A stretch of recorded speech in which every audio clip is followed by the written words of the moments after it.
Brought to you by TechnoSpark 20 series smartphones.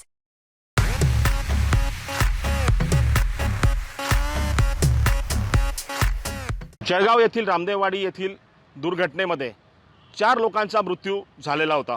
याच घटनेत आज जळगाव पोलिसांना मोठं यश मिळालेलं आहे। नेमकी घटना काय घडली आहे तेच आम्ही मुंबई तकच्या माध्यमातून तुमच्या समोर आलो आहोत।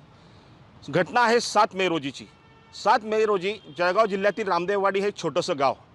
या छोट्याशा गावामध्ये आपल्या इलेक्शन ड्युटीवर घरी जात असताना एक ग्रामसेविका राणी चव्हाण नावाची आपल्या 2 लहान मुलांसह भाच्याला घेऊन गाडीवर घरी जात असताना अचानक भरधाव वेगाने इको स्पोर्ट्स गाडी जोरात मागून आली आणि या महिलेला गाडीवरून टक्कर देऊन खाली पडलं आणि त्यानंतर भरधाव येणाऱ्या गाडीने त्या दोघं लहान चिमुरड्यांना आणि आशा सेविका राणी चव्हाणला चिरडून पुढे निघून गेली।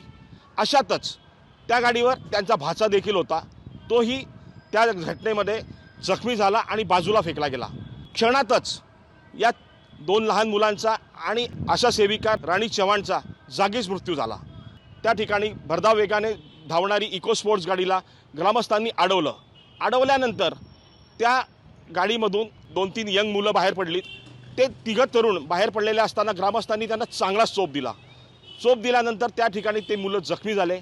जखमी झाल्यानंतर त्यांना पोलीस स्टेशनला नेण्यात आलं। त्यातच त्या ठिकाणी त्यांचे घरचे आईवडील देखील पोहोचले, पण घटनेनंतर त्या आईवडिलांनी त्या मुलांना उपचारासाठी मुंबई येथे दाखल करण्यात आलं। त्यानंतर उपचार घेत असतानाच गेली काही दिवस ही केस अशीच रेंगाळत राहिली। मध्यंतरी 13 मेला जळगाव येथील लोकसभेचे इलेक्शन होते। रामदेववाडी येथे ग्रामस्थांनी या मतदानावर बहिष्कार देखील टाकला की जोपर्यंत या रामदेववाडी येथील चिरडणाऱ्या मुलांना शिक्षा होत नाही तोपर्यंत आम्ही मतदान करणार नाही। या ठिकाणी जळगावचे SP असतील, जिल्हा अधिकारी असतील यांनी त्यानंतर पालकमंत्री असतील या ठिकाणी जाऊन या लोकांची समजूत काढण्याचा देखील प्रयत्न केला, परंतु ग्रामस्थांनी यांचं न ऐकता अखेर या मतदानावर बहिष्कार टाकला।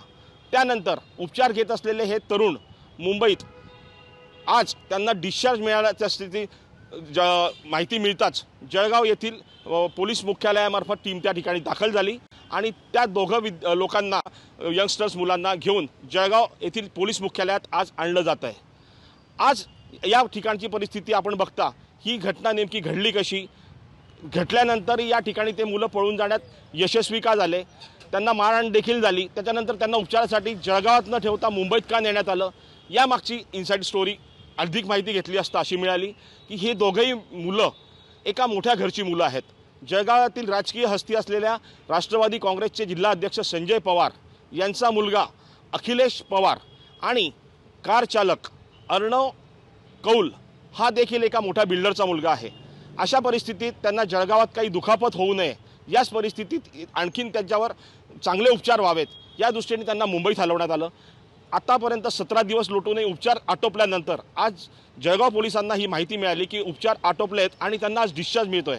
अशातच जळगाव पोलिसांची टीम त्या ठिकाणी पोहोचते आणि त्यांना घेऊन आता थोड्याच वेळात जळगाव येथील पोलीस मुख्यालयात या ठिकाणी त्यांना हजर करतील।